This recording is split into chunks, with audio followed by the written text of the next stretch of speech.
of the APC presidential candidate.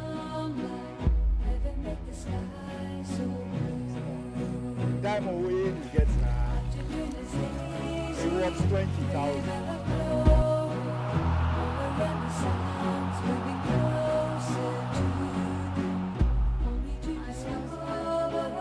Because my mother do not want to. Teen diseases, including joint pain, cancer, stroke, and others. 1939.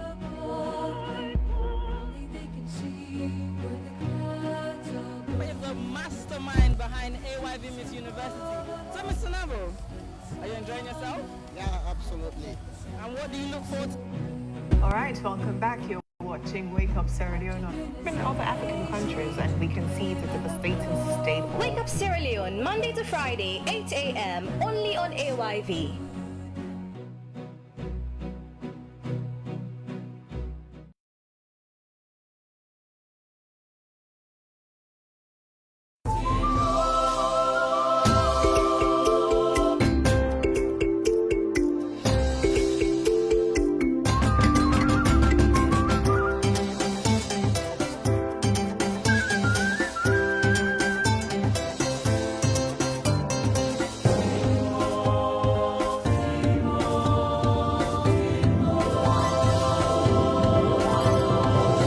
You are watching AYV Television.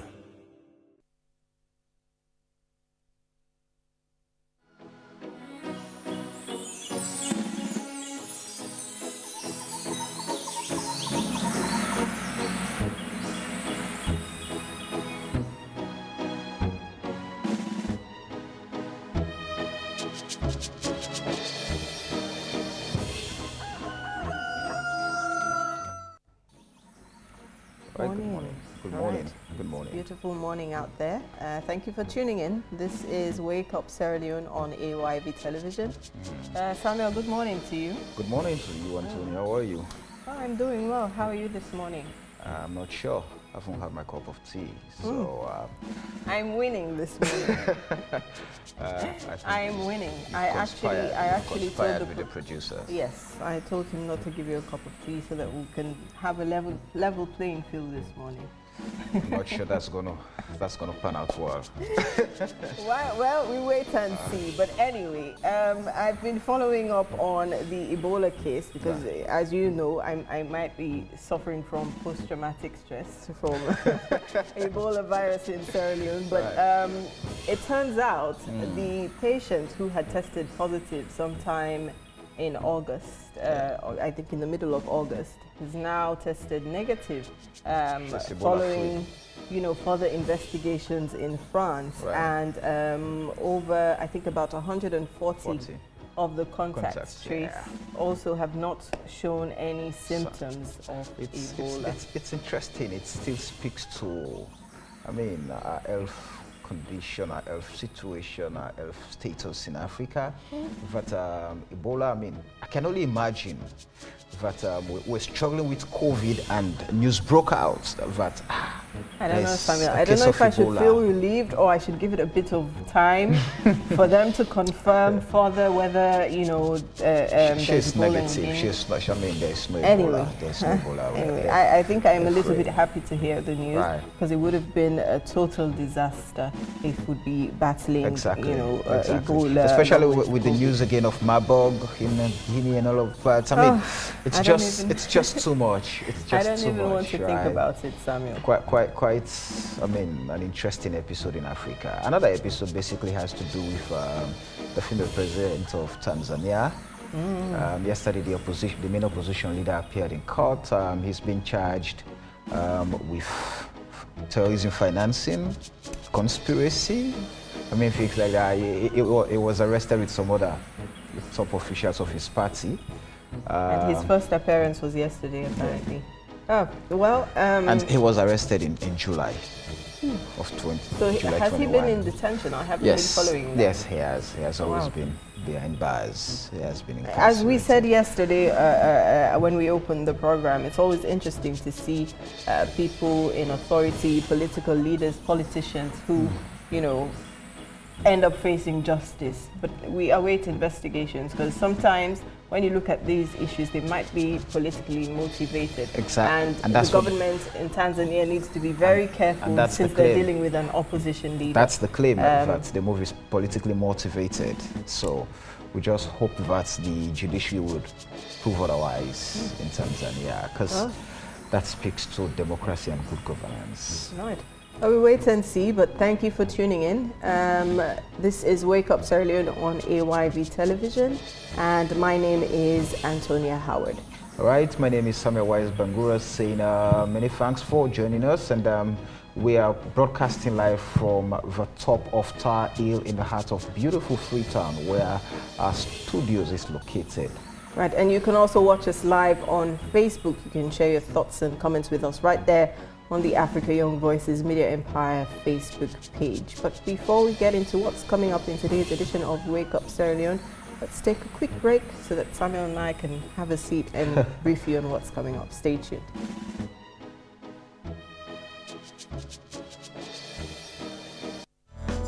Welcome to Sierra Leone.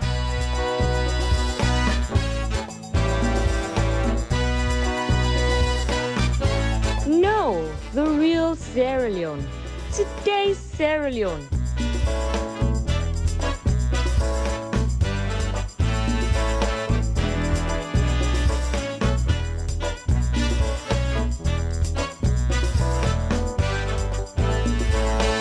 It's part of who we are. It has been for over 100 years. We get Sierra Leone. In the past, we got things wrong. Now, we're making it right. To show we are putting people first and care for what matters to them, for the milestone, for the big moments, for the mere necessities, for the go-getters, the trendsetters, for the next generation. Forward with today's Sierra Leone. As a bank for Sierra Leone, Rokel Commercial Bank, the bank of choice.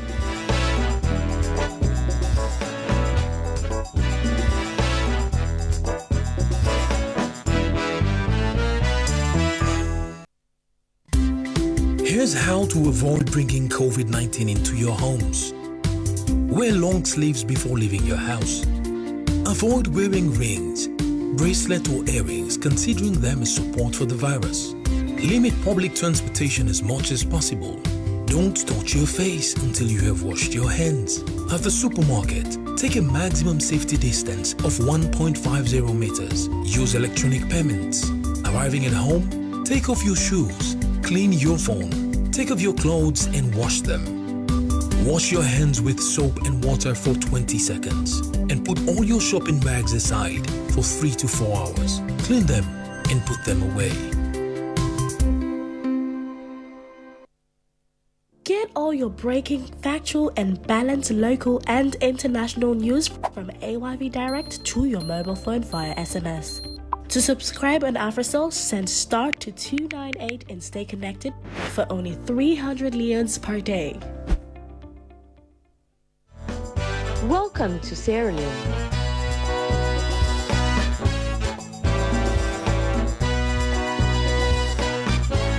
No, the real Sierra Leone. Today's Sierra Leone.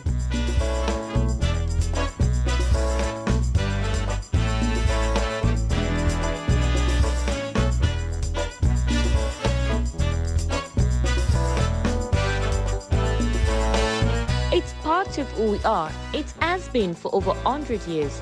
We get Sierra Leone. In the past, we got things wrong. Now, we're making it right.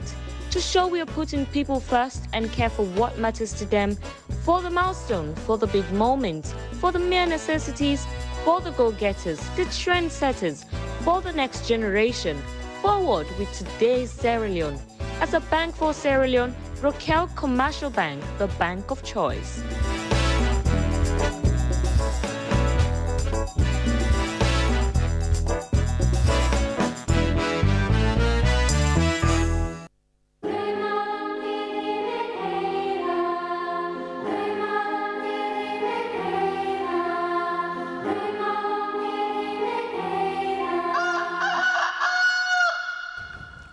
Well, welcome back from that short commercial break. And now coming up in the show this morning, we shall be discussing the Freetown City Council corruption scandal and, of course, the call from councillors for the redeployment of the chief administrator of the council. Right, and also coming up in today's edition of Wake Up Sierra Leone, we'll be discussing the lifting of the ban on institutions and individuals which were banned by the Commission of Inquiry. Some individuals and institutions were banned from doing business or conducting business with the government following investigations or following the conclusion of the Commissions of Inquiry. But anyway, you'll get to find out more about that in today's edition of the program. Right, our quote for today says, "You cannot be the people's commissioner and not move to the rhythms of the people." And that quote is from Francis Ben Kaifala, Commissioner Anti-Corruption Commission of Sierra Leone. And with that, we have to jump straight into our very first issue this morning. And that takes us to the issue of, but I'm pretty sure we'll first off have to inform our viewers, as always, they can be part of the conversation. Share your thoughts with us, send them to the Africa Young Voices Media Empire Facebook page. We'll find time to go through some of them. Now, in our first segment this morning, the National Public Procurement Authority issued a public notice in relation to businesses that were named in the white paper of the Commissions of Inquiry, in which in effect has put a temporary suspension on such businesses from working or operating with government pending the final outcome of their various positions as otherwise determined by the Office of Attorney General and Minister of Justice. However, NPPA through the AG's office has lifted the temporary suspension of those businesses and companies. So this morning, we're here to discuss the issue and update on the Commissions of Inquiry. And with us in the studio, we have Solomon Sundu. Solomon, good morning and welcome to the show. Good morning, Samuel. Good morning. All right, we're also expecting the Chief Executive Officer of the National Public Procurement Authority, Ibrahim Brema Swari, to join us this morning. Solomon Sundu is the Executive Director for Bianchi Foundation. Solomon, I'm pretty sure you've been following the issue of the COI, and there is a special consultant in the Office of the Attorney General who was hired to look into all of the issues. Cases were appealed by persons of interest, businesses were suspended, government was asked not to deal with those businesses. We saw a press statement from the consultant from the Office of the Attorney General saying they would now use the Sierra Leone police to evict persons of interest who are still residing in confiscated properties by the COI and the lifting of the ban. Now, take us through, first, since the conclusion of the COI, cases being appealed to where we are now implementing all of some of the recommendations, because some appeal cases were won by persons of interest. Thank you very much, Samuel, once more. Let me just take the public through the Commissions of Inquiry. Under the laws of Sierra Leone, Section 147 gives the President the mandates or the powers to set up Commissions of Inquiry of any issues or matters, you know, that may be interested, you know, among us, the public. Right. You know, like, for example, it could be political tension in the country, corruption cases.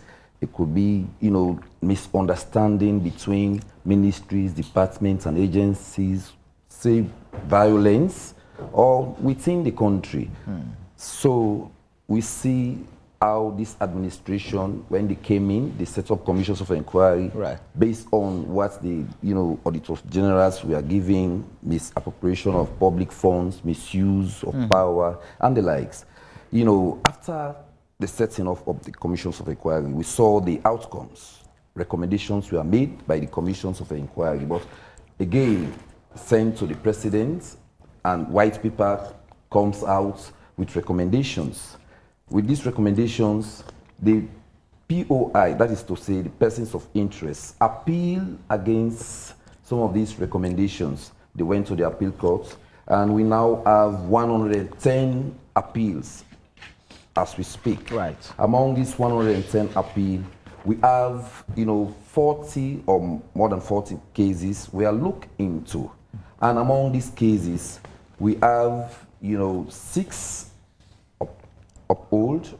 That is to say, people won against the appeal, against the government. And then 5 cases were dismissed because they were no, standard for them to appeal. And we also have 11 awaiting for judgment as we speak. Right. Then among these 6 who won against government or the appeal, we still have 4 in the Supreme Court waiting for, judgment as well. But let me run through those who won the cases. We have here Diana Konomani won against the state. We have Musa Terawali, Baba Fortune, Kalfala Kagbo.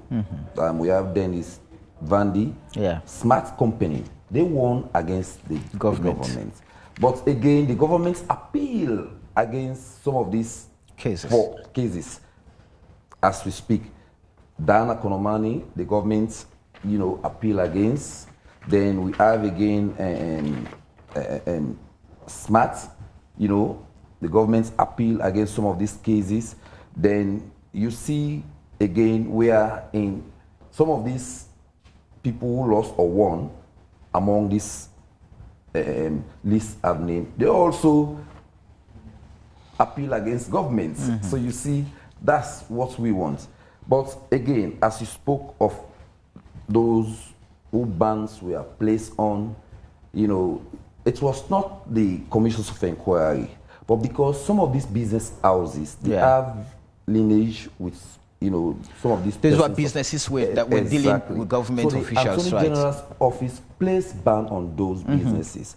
But when they look at, the long duration, 110 cases in court, what they did, because it was administrative business, the Attorney General's office, they have consultants, they went and reviewed some of these documents.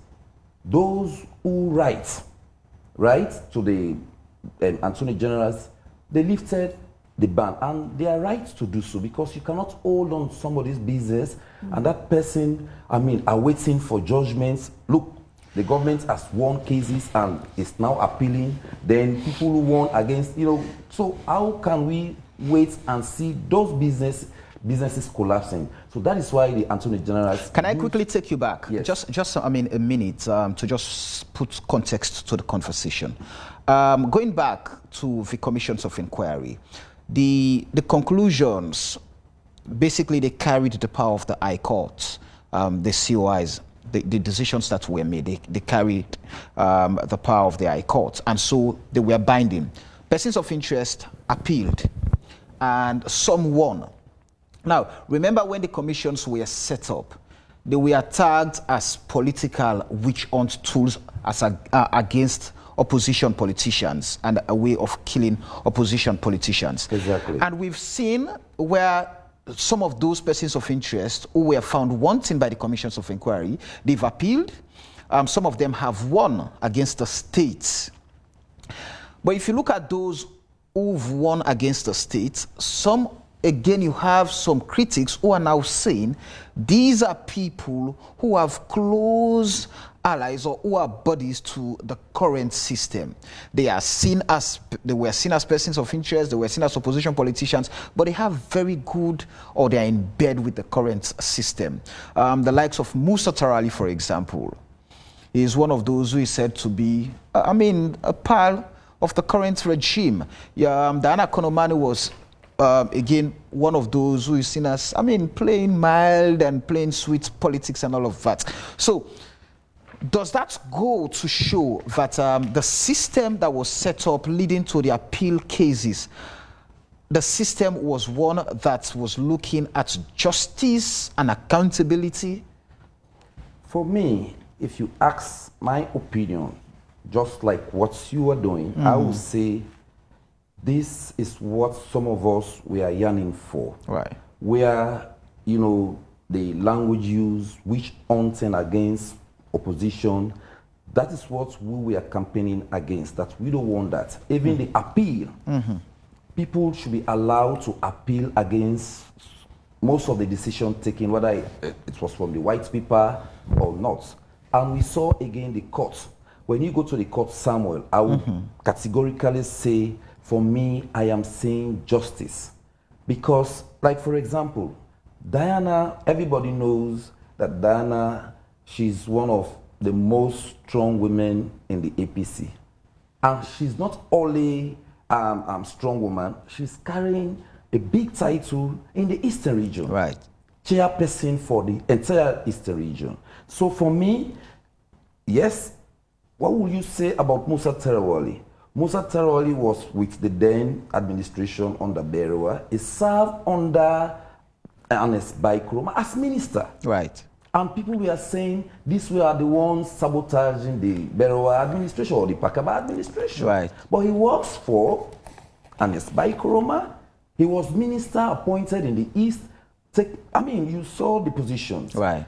What will you say about... and later gave his support in the presidential race to the SLPP. So, for me, I am saying, we are calling on the judiciary. Yeah. That is what we want.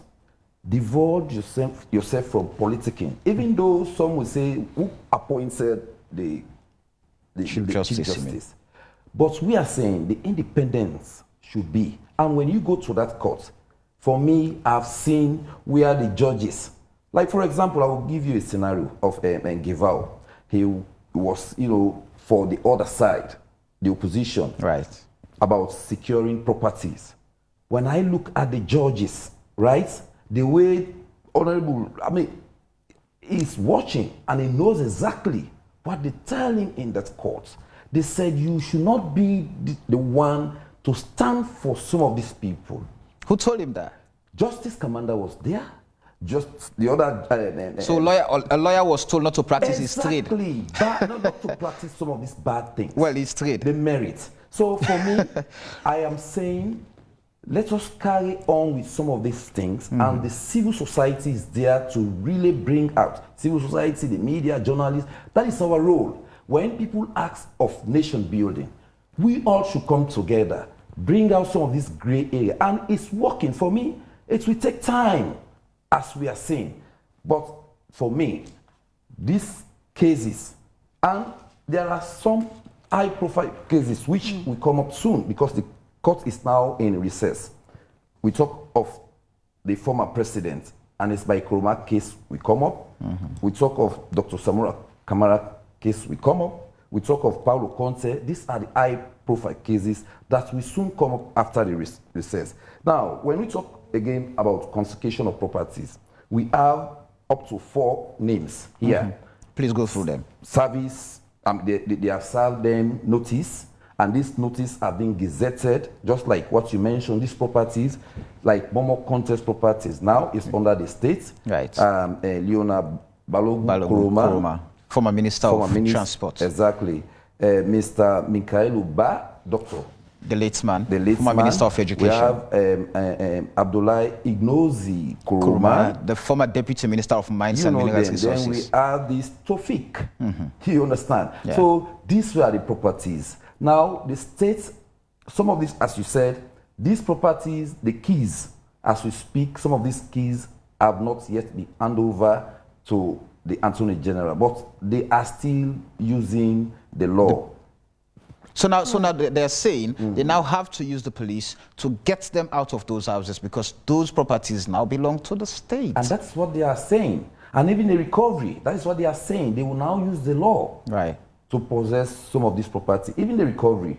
Now we saw the Financial Intelligence Unit taking the role of the Attorney General, which is not supposed to be like that. They don't have the mandate. The law does not warrant them to go against those people. When you talk about the FIU, they are there to deal with money laundering or whatever, But in this case, the Attorney General and the principal advisor, right? Yesterday, for the whole of the day, we have meeting.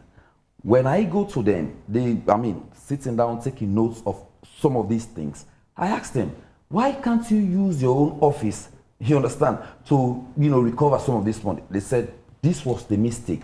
Now we are going to do that, to write to the bank governor, to, lift some of this, and to give us the figures, you understand? Because if you have lifted ban on people's business, you have also the right to lift ban on their accounts.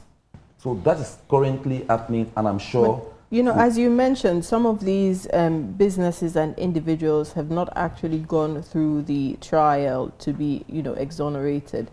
And so do you think the government, or through the Office of the Attorney General, of course, is making a mistake by letting these people, who some of them are still under investigation, continue to conduct business with the government? Yeah. Well, what we should know, the ban placed on those businesses, it's not from the COI, the Commissions of Inquiry, but the Attorney General's office deemed it fit at that time because they have some linkages. You understand? If they confiscated some of these persons of interest, if they are found wanting, how will they be able to recover some of this money? That was where the Attorney General came in and placed this ban. But they have now looked into certain, as I said, we have 110 cases in court. Will you want to see them suffering? And these are administrative business. The Attorney General, again, have the right to review them. And they have done that. So for me, But the ban wasn't 100% holistic, as to say not for these companies or individuals not to operate their businesses at all in Sierra Leone. It was just a ban for them not to conduct business with the government. That is what we are saying. And some of these companies, you understand, their businesses, you understand, is only depend on governments. That is what we are saying. So you cannot hold on to their businesses. Some of these businesses, governments have to pay them huge money. They have some, projects that have not yet been completed. So what will you want to see? So it is discretional from the Attorney General's office. So if the accusation was that you own a business and I run the state and I've been involved in some dubious activities with your company, and Antonia takes over, she feels, there should be some form of investigation to ascertain whether or not what I'm being accused of, I'm guilty.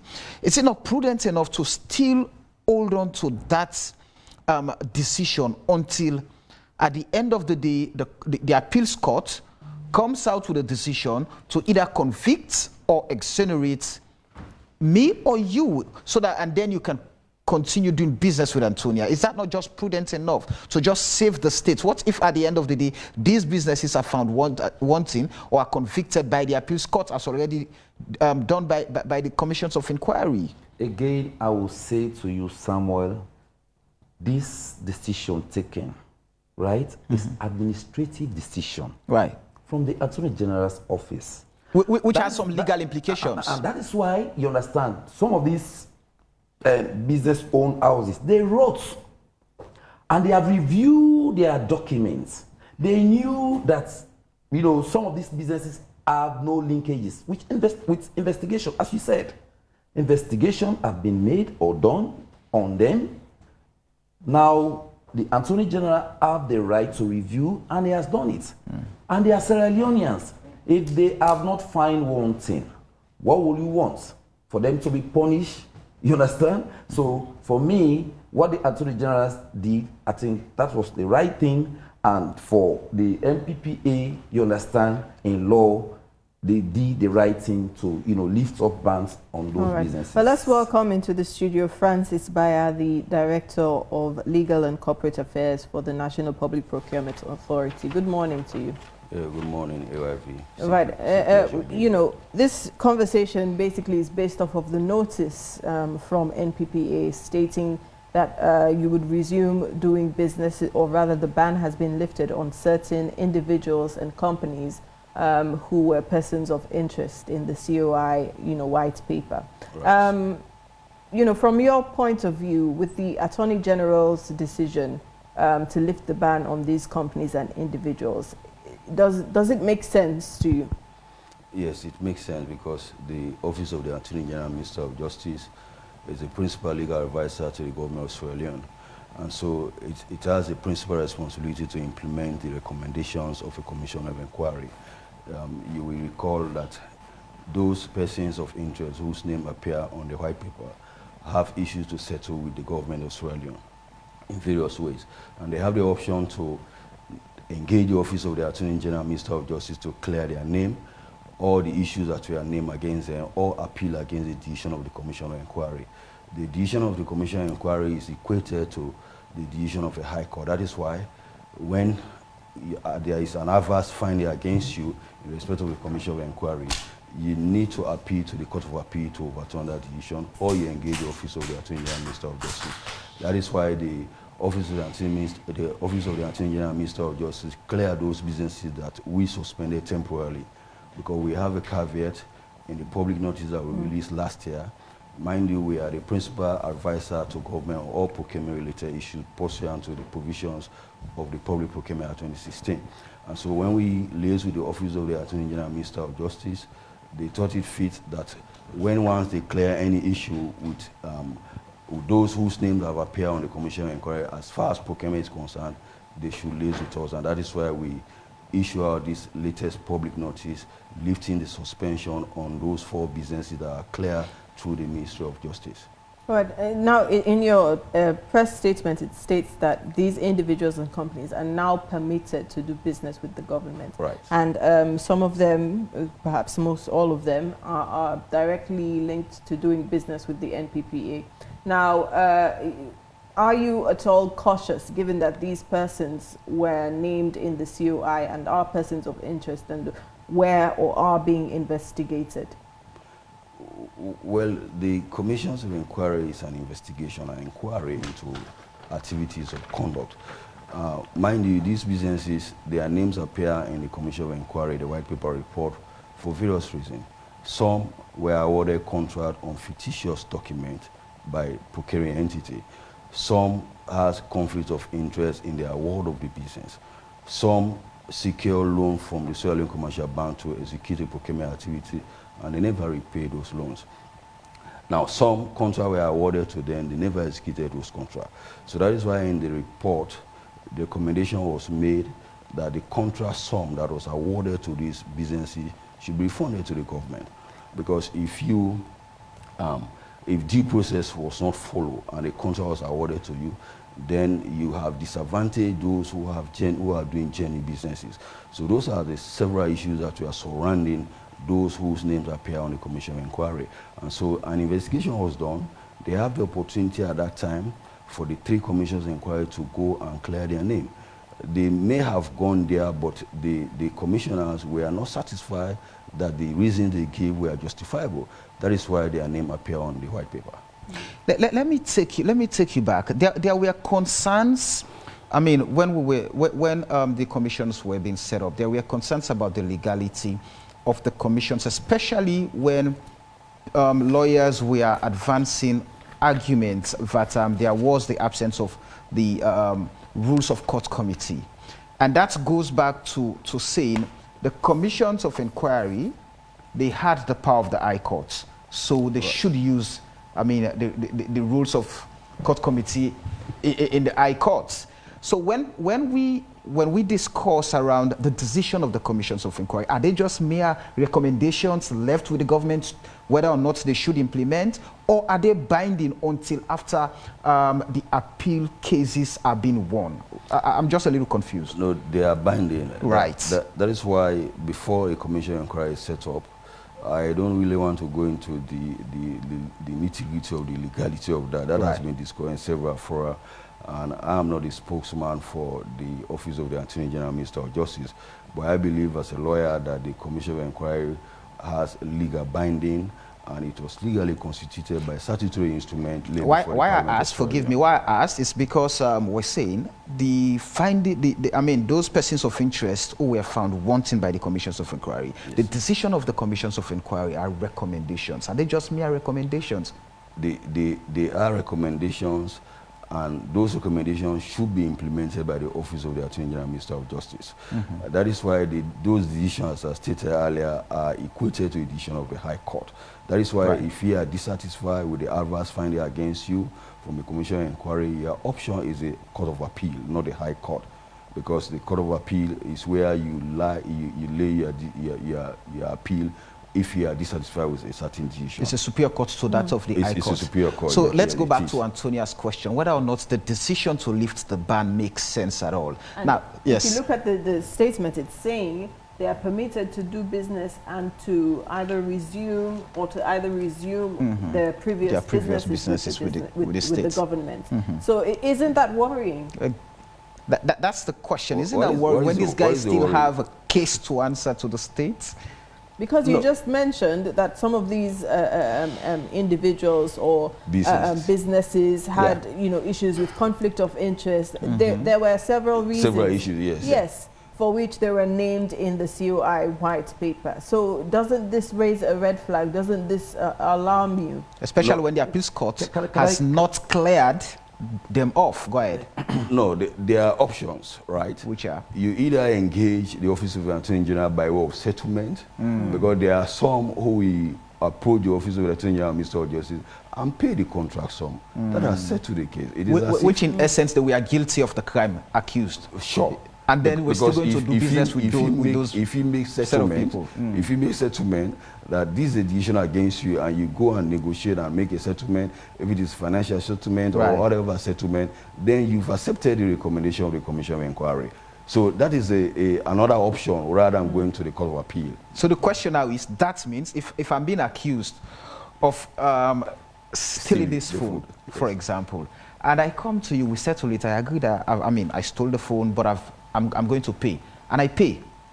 Would you still want to do business with me as a state? That automatically puts me... because you learned your lesson, right, and you realize that next time you will do genuine business, that next time if you submit any fictitious document or you use, there is a conflict of interest, then the law will bite you. I think you learned your lesson. Yeah, you wanted to comment. For us to, not to delay in this discussion, I want to just bring your attention that under the laws, whether recommendations were made from the commissions of inquiry, that is why you see the person who give them job, they will again send the recommendation to the president. There comes out the white paper. With these recommendations again, you understand, these persons of interest have the right to appeal, just like what my brother was saying. And if you have the right to appeal, for example, these are Sierra Leoneans, you learn from lessons. Commissions of inquiry, you understand, for me, from what what I'm saying is for us to learn from our mistake, not to go too deep. Have we learned? We are learning, and this is a learning process for us. How? Me, we are learning. Samuel, we are learning. So for some of these guys, one, I will say, when we have the meeting yesterday, if you see them, this band plays, they don't have access to their financial background. They don't have access to the, so for me... If you're found wanting of any criminal act, in fact, in a civilized state like Sierra Leone, you are even banned from holding public office for a considerable period of time. So now these businesses are found wanting. If at all some of them have gone to the AG's office to settle, accepting that, yes, we did wrong, we've settled. Should the government continue to do business with them, or should the government just blacklist them? For those who have that administrative decision, I am saying administrative decision, not that they were having misunderstanding with governments, you understand, but they have cleared. What do you mean by administrative decisions? Basically clear that off us. Fine. Like for example, the Attorney General's office deemed it that these people, they were doing business. Yes, these people agreed that they entered into bad contracts with the government. No, not bad contract. That's why investigation was mounted. Exactly. And they investigated them, you understand. Some of these guys were not found wanting. By the commissions of inquiry. The commissions of inquiry found them wanting. Not all of them. Not all of them. Interesting. All the names that were placed on ban was as a result of the decision of the commissions of inquiry. Some were administrative decision made by the Attorney General's office, and that is why when they wrote again, they review their documents. You understand? So they cannot just give them or lift ban Because, no, I don't see any sense in that. I think they are responsible institution. I am not there to speak, on their behalf, but I am saying what the law entails, that if they are not fined after, going through their documents, you understand, they have the right to continue their business. They are citizens, you understand. That is why even when the recommendations were made from the commissions of inquiry, that some of these guys, like the politician, they should not go into politics. The president said, no, we should not ban them from office, from political activities, but let the law take its course. As you said, the law is there. And if the law is saying, let's keep them out of public office for a period of time, and you're saying, oh no, this is their profession, let's give them time. And this is not happening now. We've witnessed different commissions of inquiry. Thank you. They've come out with recommendations where persons were banned from holding public offices, and we've seen them appointed into public offices. So the question is, this is a learning process. Have we learned, or are we just creating an environment where corruption thrives and people think that at the end of the day, yes, come on, nothing, I can always go back. Nothing major happens. I think the reason why I'm saying we are learning and we are graduating from one step to another step, it will reach a time, my brother, there will be somebody who will say these people should ban. We all know the political situation we have, and knowing the tension, as you said, witch hunting.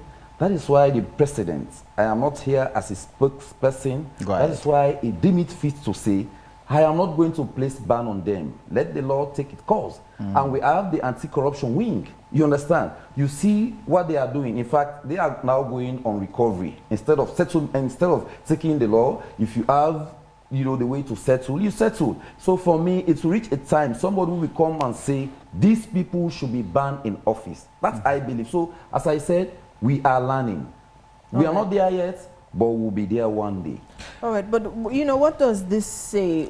How does this speak to, the government holding people accountable? Because as Samuel said in his premise to his previous question, if someone breaks the law and the law, justice is at the end of the day served, but, they don't face the full consequences of their actions, then are we just posing to be fighting corruption when we don't really let the people who are found wanting face the full consequences of the law? Perhaps the right question would be just lip service to the fight. So what are we saying about those properties, like the confiscation of those properties, the Momo Conte, the Balogu Kuroma? What will you say about the Minkailu Bar, some of these properties? These are confiscation of... Well, perhaps they've not gone to settle with the AG. No. You understand?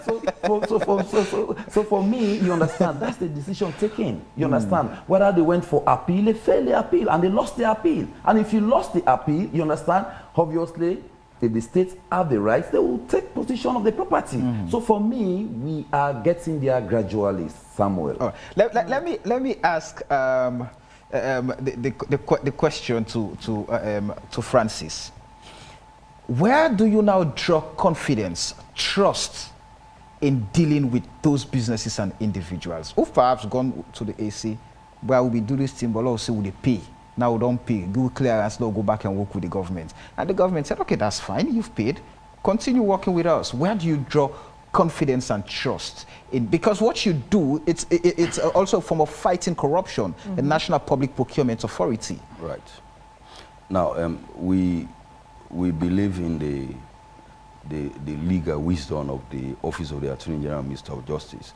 And findings and recommendations of Commission Inquiry are surrounding legal issues. Right. And so if the Attorney General, Minister of Justice, in his wisdom, thought it fit that a certain business has cleared the issue that was raised in the Commission of Inquiry, then we as principal advisor to government on procurement can advise the government that you can now deal with business A or business B, because as we are saying, this is not a culture of impunity.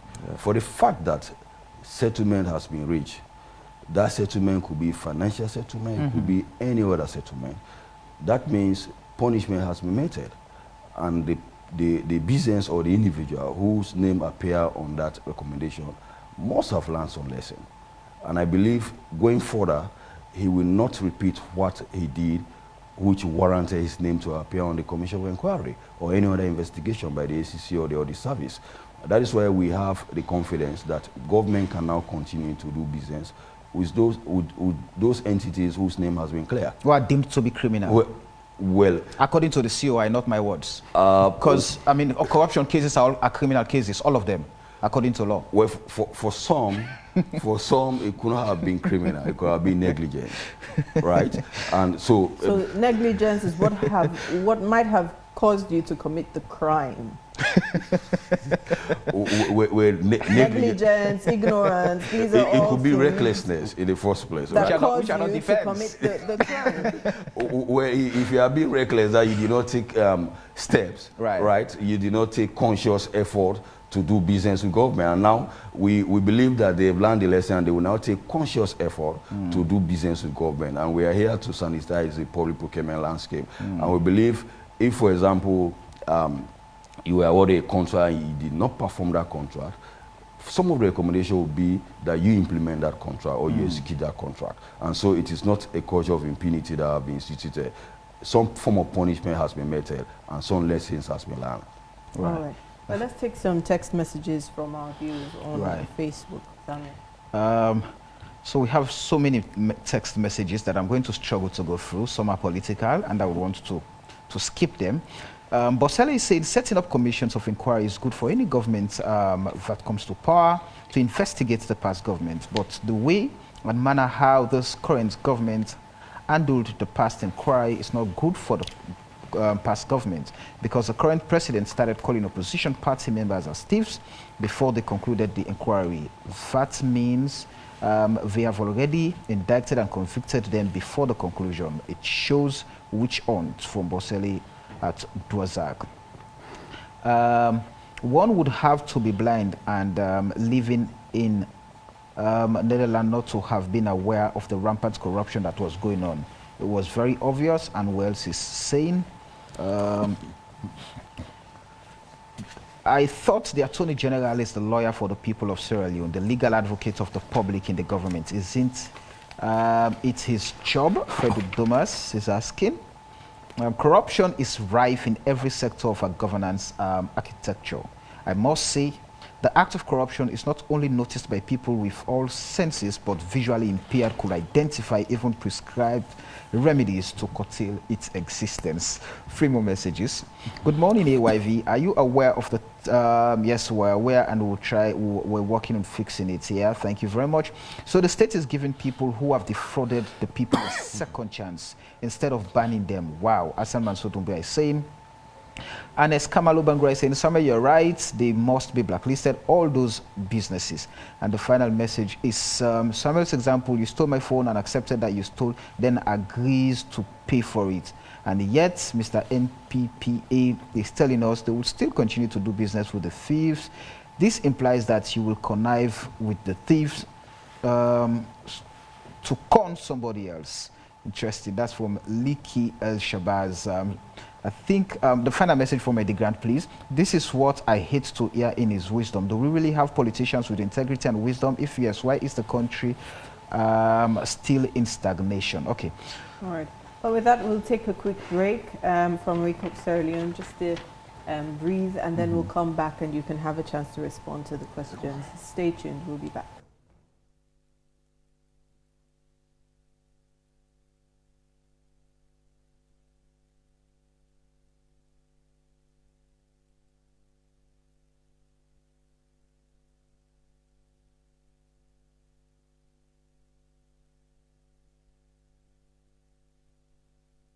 With the conversation. You know, most of what people are saying there on Facebook is that if we're given people who have been blacklisted sort of by the justice system, saying that they have gone against the law, if we're giving them a second chance, then they might, you know, take that, you know, break the law again, settle it with the Attorney General's office, come back, do business.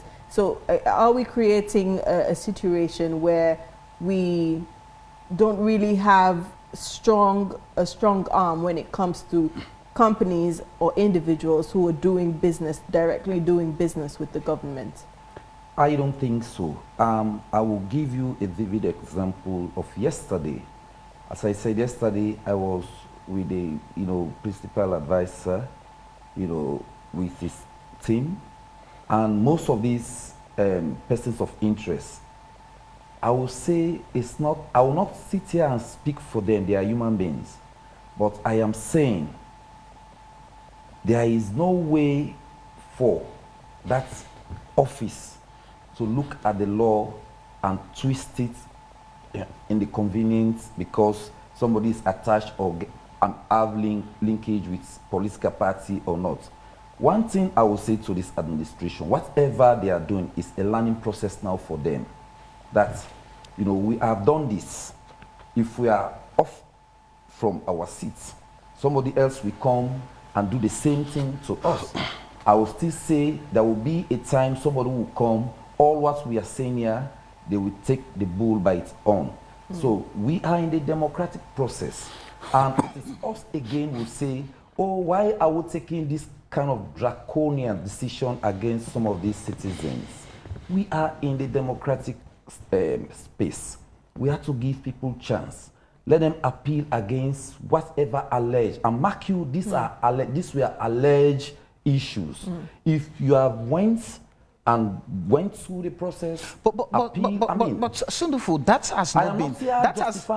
has not been taken from them. I mean, the right for them to appeal. That is about justice, and the government has given that to them. And go and appeal. Want. So if go you and appeal. And if they want, some of these obviously, if they if you say these are allegations, if you say these are allegations, and they haven't gone through the due process for them to be exonerated, then why are we giving them a second chance if they haven't even, if some of them haven't even been proven guilty or innocent?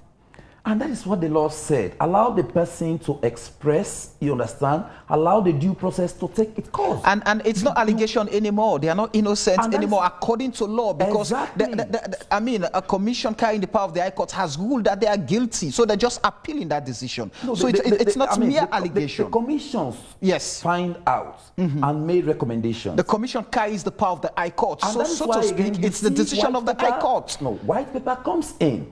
Where white paper comes in, recommendation from the presidency. You understand? So for me, let us take the law.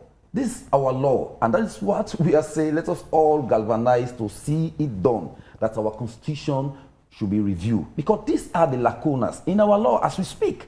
You understand? When you go the other way, the law will tell you one thing. When you come this other way, the same law will tell you another thing. So for me, we are getting there. Let us allow due processes to take place as we have always been preaching, because we are the same Sierra Leoneans that we sit in our private corners that these people are bullying. You understand?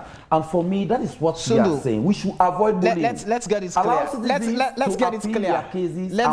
Let's get it clear. Persons of interest who have appealed and won, they are going about their businesses. Thank you. Musa Tawali is going about his businesses. Dennis Van is being appointed Minister of Finance today. So, they are off the hook. They've been proven, they've appealed and they've won against the state. So they are doing well. We're talking about those who've not gone through the process of appeal after being found wanting by the commissions of inquiry, and we saw a statement saying, go ahead and do business with them. That's what we're talking about. This one, I told you earlier, these bans were placed, you understand, it's not from the commissions of inquiry. Mark you understand? It's from the Attorney General's office due to administrative reasons. And if they due to administrative reasons, could you clear the error? Because from our understanding and even from the press statement by NPPA, these were people who were mentioned in the COI white paper, which might have been the reason why the Attorney General, through his or her wisdom at the time, took the decision to place a ban on these individuals and businesses who were under investigation.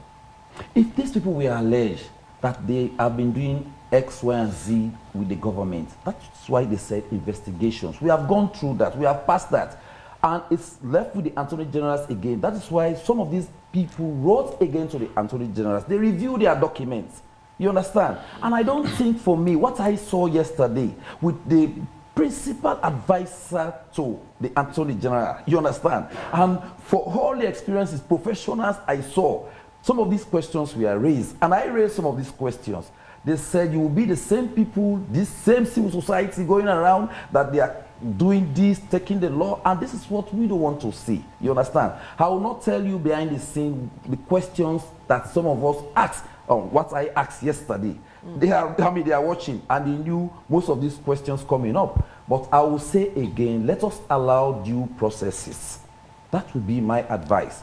So as you're saying, let's allow due processes, what would you now say to the statement from the Office of the Attorney General using the Sierra Leone police to evict, people from houses that have been confiscated? Of course, these were properties, you understand, for the states.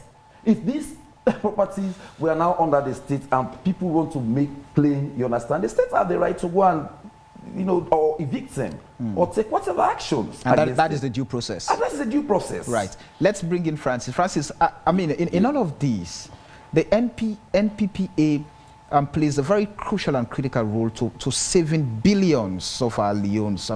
Because procurement has always been the crisis when we talk about corruption in this country. And now with this hanging, where do we stand with the NPPA in ensuring that you continue to play your part in saving billions for this country, and those, who are said to be criminals, those who are said to be, to have flouted procurement rules and contracts, continue to pay for what they do? Well, let me take it from where Solomon ends. Yeah. Now, the commission's inquiry did not ban or suspend these businesses. Right. They pointed out the issues. For example, that business A secured a loan from the Sierra Leone Commercial Bank to execute a contract awarded by the government and did not pay the loan. Another one, we say that business B was awarded a contract but it failed to execute the contract. Now, what the white paper recommendation did was to bring out the financial implication of that contract in monetary terms. For example, we will say you were awarded a contract of 5 billion and you did not execute that contract. Yeah. Now, what the AG office did was to recommend, through the white paper, for that business to pay back the money. And what we did as the principal advisor to government on public procurement and to ensure that the procurement landscape is sanitized, that there is fair competition, there is level playing field, what we did was to suspend them until they pay the money or they clear their name through an appeal process. So by going to the Attorney General's office, the Ministry of Justice, by paying the money, meaning they have settled what was the recommendation against them. And so if they have settled, we cannot eliminate them from participating in government contract, because the monetary terms, the contract that was awarded to them for which they did not execute, or the contract that was the loan that they secure from the bank which they did not pay, they have paid the money. So they cannot, it can be, so a, double, it can be a double jeopardy. Does that not give them the free will to go to government again and loan? That give us a loan from the bank, from the Sierra Leone Commercial Bank, so that we can implement a contract given to us by the Ministry of Information and Communication, for example. Now you're loaning me the money to implement a contract you are giving me. Does that not give them that opportunity to do so again? No, we stated somewhere it will not. There is a saying that once beaten, twice shy. So just to add to that question, are there clear terms and conditions as to the way the NPPA or other government ministries and agencies will operate with these businesses who were named in the COI? Well, we have clear rules of procedure in public procurement. And for us, we regulate... Which were existent prior to even the COI being formed and these companies and institutions jumped over. So I don't think that is enough. No, right. It was there. The law, to have a law is one thing, to implement the law is another. Now with the NPPA, the current administration and the NPPA, we ensure that we implement the law to the letter. That is why we insist that all tender documents are submitted to the NPPA for our review. We ensure that all evaluation reports are submitted to us for review. That is where we look at the issues, we ensure that processes and procedures are followed. So going forward, those businesses whose names have been cleared by settlement by the Office of the Attorney General, Minister of Justice, will continue to do business, and we ensure that we scrutinize their processes and procedure, we scrutinize their contract award, and we ensure that we monitor. Mind you, one of our role is to monitor public procurement. We have monitoring and evaluation officers who are designated all over the country. We ensure that every contract is being monitored from civil works to simple contract of goods, works, and services. All right then. Solomon, what would you say to these companies now, given that they've gone and settled with the AG and they've been given the green light to operate with the government, to continue doing business with the government? For me, I will say to them, don't go back to the past. Don't, you know, as my brother said, if you have been in this kind of quagmire where your businesses were stuck, you cannot access your accounts, you cannot do business with governments, right? I think it's one punishable thing that every citizen should know. If I did one thing to the other side, they would take the other cane to flog me. And that is why we are calling on all of us, in institutions, ministries, departments, and agencies, for us to work within the confines of the law. This Commission of Inquiry teaches us that those who are now in power should not do anything that people will start looking at them. Oh, you set up this, and at the end of the day, you are now tagged as the most corrupt administration. That is what. Or rather, it gives them, an opportunity to do, because they know at the end of the day they will be, scot free. And here is the caveat here. Section 147 gives every president the power, the mandate to set up commissions of inquiry. Commissions of inquiry have been set up in the past, and they've not even findings were never put on the table. You and I have never seen reports. Samuel, so it's been happening. Samuel, I will tell you, it will reach a time. Somebody will come one day and say, this time I will take the bull by its horn. All right.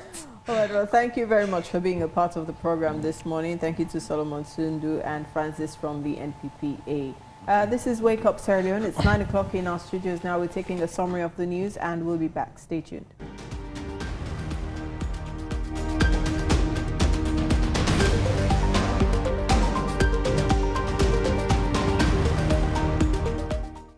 Citizens call on government to lift night curfew. I sell no day because I need to sell. Say the confederate car with the park week will go. So we're not going to. When I can't meet me at the park right now because of the coffee order. Right now things not easy. With the big papa government, do you have the coffee order and make it pull out for you? Like we saw the strain. Send no dates, not easy. And back again the coffee order and papa government to the big president's BO. Do you have make it sorry for you? It's not easy. But so if the coffee order come out, it's better for we. Would they get to small thing there? Coffee order, yeah. So the way not be there, we be they do business simple way. We they able support to picking there for school business. But right now, we not able do better for picking there because sell no day before then they say 10 o'clock to 9. Police and the Hamburg they pack for go now house. So we not able to make our up. Now make we tell government for them put for we the coffee order. We they beg. So they pray to God. Like how we they again no sickness. May God push her far from we now. For let them put for we the coffee order. You know say let it try invest. We say it try a left but that coffee order let pull up. That coffee order for pull up. Man they strain. Don't strain full man. They try for big papa government for let lose man there for this coffee order because we say man they come under some minister for the office workers they of some minister 5. Yeah, we dey the office workers for low we can sell there. But the police the money we or the coffee order back there them call we. First Lady of Sierra Leone commissions 4 projects executed by NACSA. Social harmony amongst the people, and also a school like this, which will be very beneficial to the community, and also in promoting His Excellency's agenda and flagship program, which is emphasizing free access to free quality education. So a school like this will definitely promote free quality education, and it would lead to the human development of the children for the future of this country. Then we have latrines that we'll be going to after here, which will enhance the health and sanitation element of the people of this country. Then the field a football field which is part of the recreation, and more importantly, that field will be a meeting point for young people to direct the energies of young people towards more positive thinking than going astray on things that will not be beneficial. So all of these projects collectively are community development initiatives that are being promoted by the government through the leadership of very prominent people in society. For example, like Mrs. Jackson, who was one of the pioneers coming to NAXA, and of course our Honorable First Lady, Her Excellency Madam Fatima Bio, who was the one that did direct interface to ensure that we come into this community.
All your breaking, factual and balanced local and international news from AYV Direct to your mobile phone via SMS.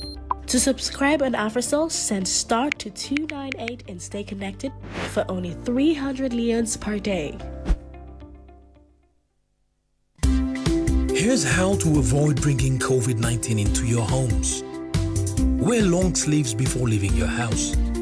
Avoid wearing rings, bracelet or earrings, considering them as support for the virus. Limit public transportation as much as possible. Don't touch your face until you have washed your hands. At the supermarket, take a maximum safety distance of 1.50 meters. Use electronic payments.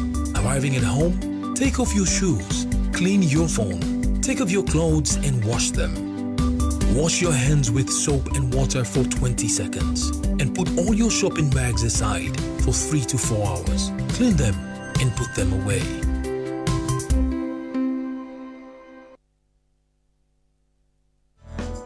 Welcome to Sierra Leone.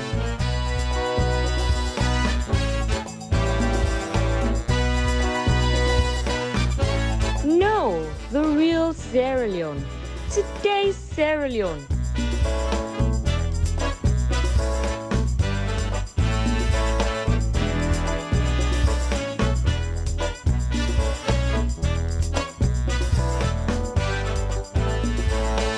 It's part of who we are. It has been for over 100 years. We get Sierra Leone. In the past, we got things wrong. Now, we're making it right. To show we are putting people first and care for what matters to them, for the milestone, for the big moments, for the mere necessities, for the go-getters, the trendsetters, for the next generation. Forward with today's Sierra Leone. As a bank for Sierra Leone, Rokel Commercial Bank, the bank of choice.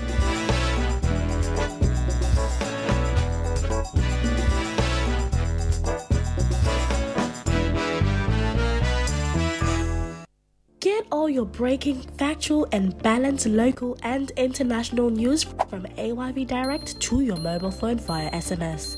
To subscribe on AfriCell, send star to 298 and stay connected for only 300 leones per day.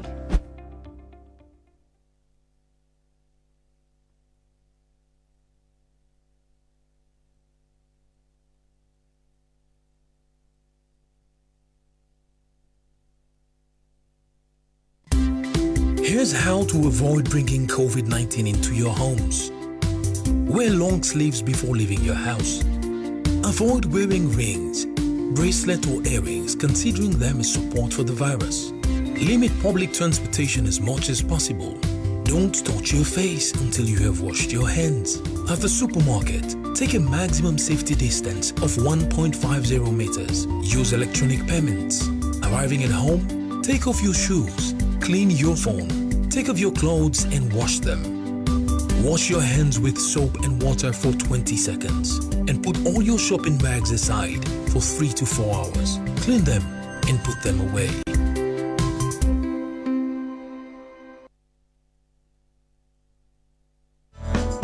Welcome to Sierra Leone.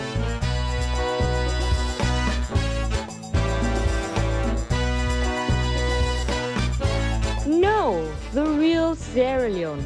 Today's Sierra Leone.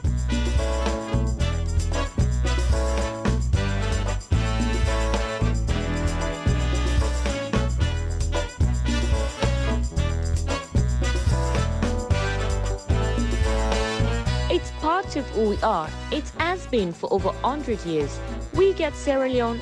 In the past, we got things wrong. Now, we're making it right. To show we are putting people first and care for what matters to them, for the milestone, for the big moments, for the mere necessities, for the go-getters, the trendsetters, for the next generation. Forward with today's Sierra Leone. As a bank for Sierra Leone, Procurement Commercial Bank, the bank of choice.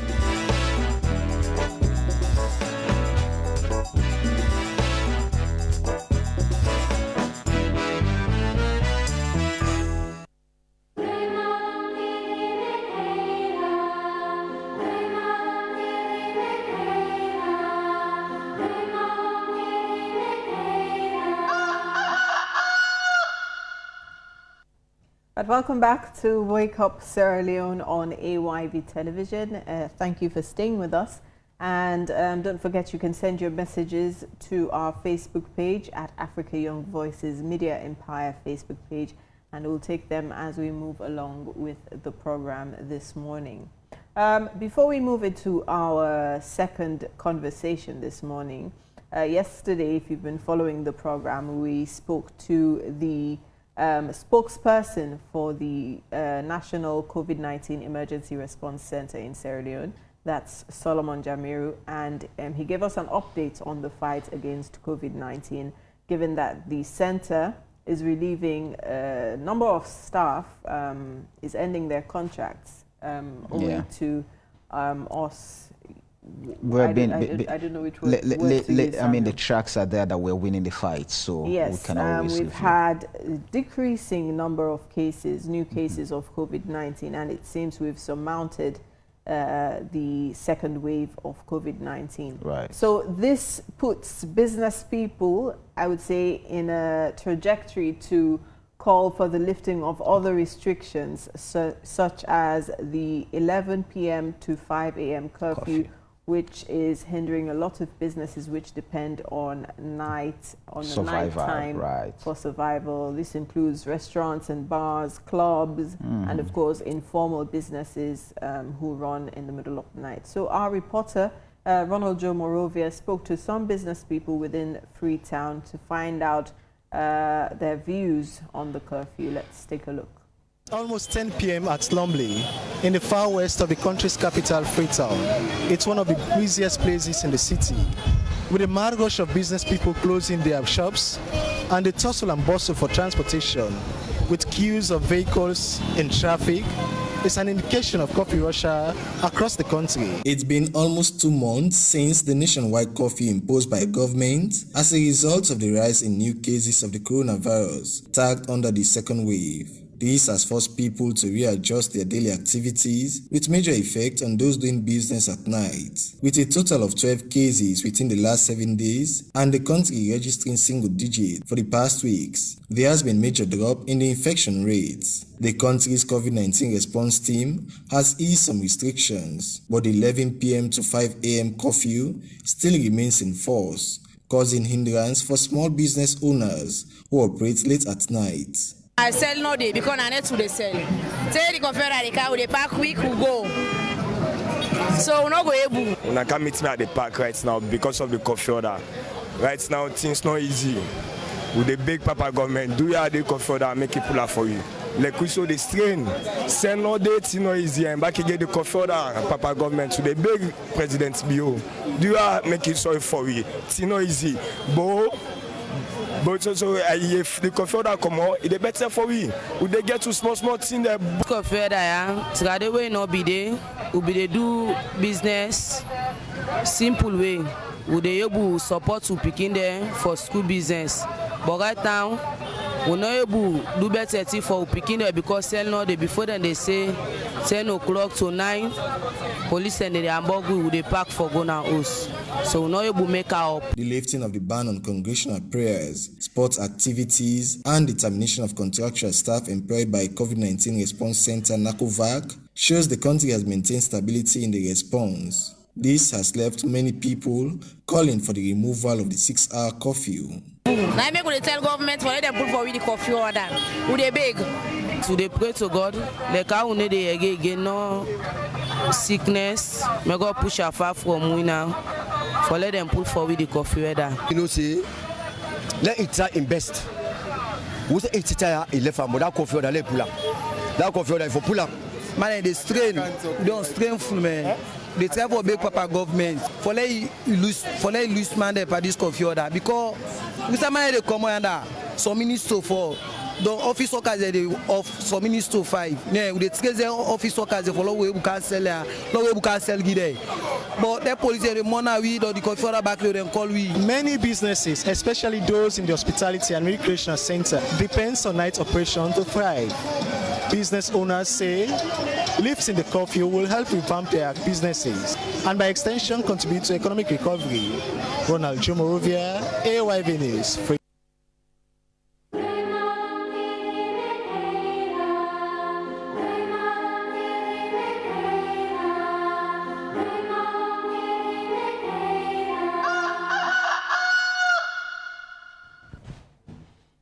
Welcome back. That was an interesting story there by Ronald Joe Morovia. Samuel, quite interesting. You know, people are really, really tired with the curfew. Because we live in a society whose economy, mainly you would want to say, I mean, especially for those of us, the average Sierra Leoneans, our economy basically runs through the night. If we do not have that during the night, then it means we're being starved. So, which is why we're calling on the government. Please, we have to. I mean, those of us and who sell. And I was saying, you know, a lot of businesses thrive mainly because you have shops in Freetown. I'm speaking specifically to Freetown because I haven't lived. I haven't spent a lot of time outside the city, but in Freetown, you have shops which open at 9 o'clock in the morning, and by 5 p.m. they close.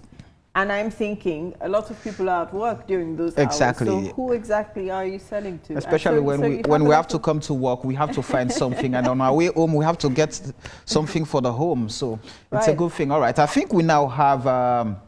Festus Kali, who is the Chief Administrator for the Freetown City Council, online. There are complaints from councillors and himself owing to the sad state of affairs in the council. Good morning and welcome to the show, Mr. Kali. Hello. Hello. I don't know what is happening with the line. Can you hear us there, Festus? Good morning to you. Oh, apparently we can't get him on the line now, but we'll try to fix the line and get back to you as soon as possible. Let's take a quick break and try to fix that, and we'll be back with Wake Up Sierra Leone. Stay tuned. Welcome to Sierra Leone.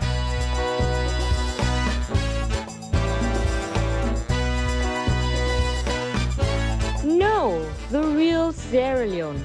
Today's Sierra Leone.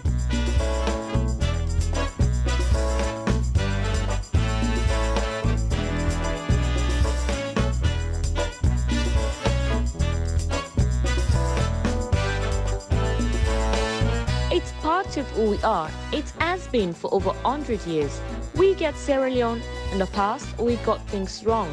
Now we're making it right. to show we are putting people first and care for what matters to them, for the milestone, for the big moments, for the mere necessities, for the go-getters, the trendsetters, for the next generation. Forward with today's Sierra Leone. As a bank for Sierra Leone, Rokel Commercial Bank, the bank of choice.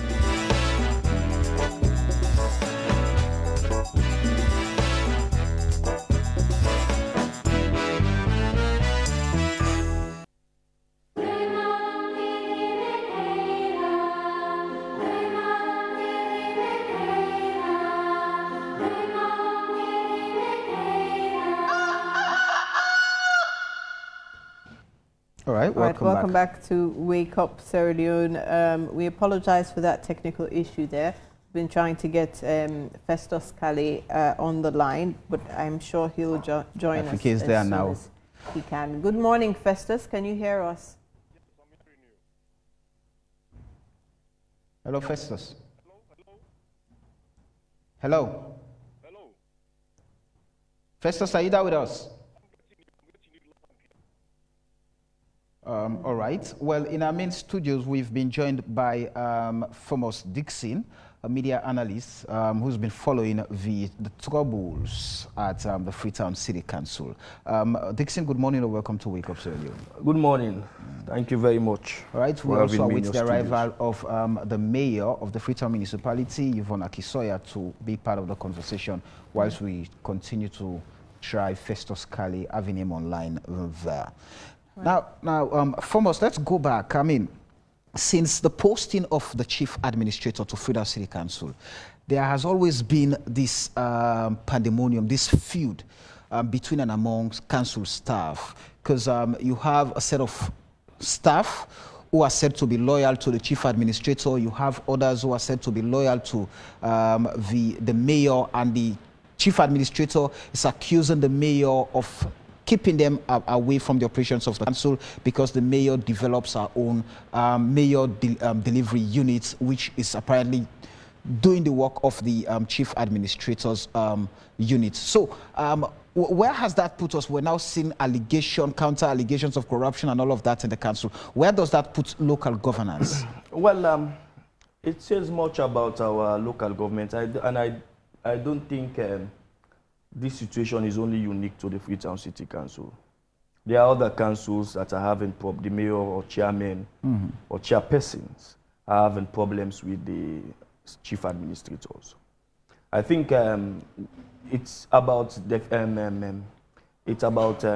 definition of roles and clear terms and responsibility. The chief administrator is supposed to be the head of administration in the council and managing the affairs of council staff and so on and so forth, while the mayor is the political head, and he gives general leadership direction to the council. So I think first of all, there should be clear terms of reference. What I have noticed is that our councils don't have autonomy by virtue of the 2004 Local Council Act, and which is creating, the act itself is a problem. If you go through the act, there are lots of problems in that act. The councils are like creatures of the state, creatures of government, rather than they are supposed to be autonomous body running themselves. If, for instance, council want to hire staff, the act is saying that it has to consult with the local council commission, local government commission, and the Ministry of Local Government, which does not give the council much power. And for me, I think when it comes to the Freetown City Council, there are certain things that we've seen. One is politics. And when it is not only unique to this council, in 2007, when we started the local government, when we had Mayor Stanley Johnson there were a lot of problems of politics. And Mayor Stanley Johnson was an APC mayor. Right. You have an SLPP government in power. You go back to Bo, where you had Wususano.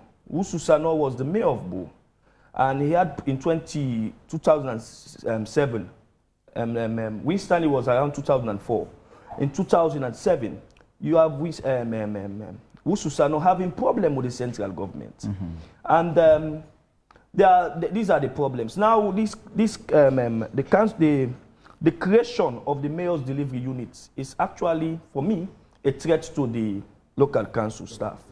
Perhaps the mayor knows the reason for setting up the mayor's delivery unit, but I believe it's a threat because in administration, you are creating a superstructure. The local staff are seeing the mayor's delivery team as a superstructure, so for which they are apprehensive. And it is not, truth be told, it is not only the mayor's office that you have project unit or mayor's delivery unit. You go to government ministries, departments, and agencies. You go to the Ministry of Finance, for example. There are a lot of World Bank project units. You go to the Ministry of Transport. There are a lot of World Bank project units. You go to the Ministry of Agriculture. There are a lot of World Bank project units. But the problem with the recent revelation that I have has to do with the form of recruitment, whether it is based on cronyism, whether it is based on nepotism, whether the jobs were advertised with regards the mayor delivery unit. Because what the chief administrator said on air got us worried. Because if this mayor delivery unit is being created, let's say it's been created, and they are dealing with World Bank project, DFID project, in these other ministries, when they are employing project staff, the jobs are advertised and people are applied and they are competed for. But I don't know the case in the mayor's delivery unit. If we are to go by what the chief administrator said on air, we will definitely say that it's based on cronyism and nepotism.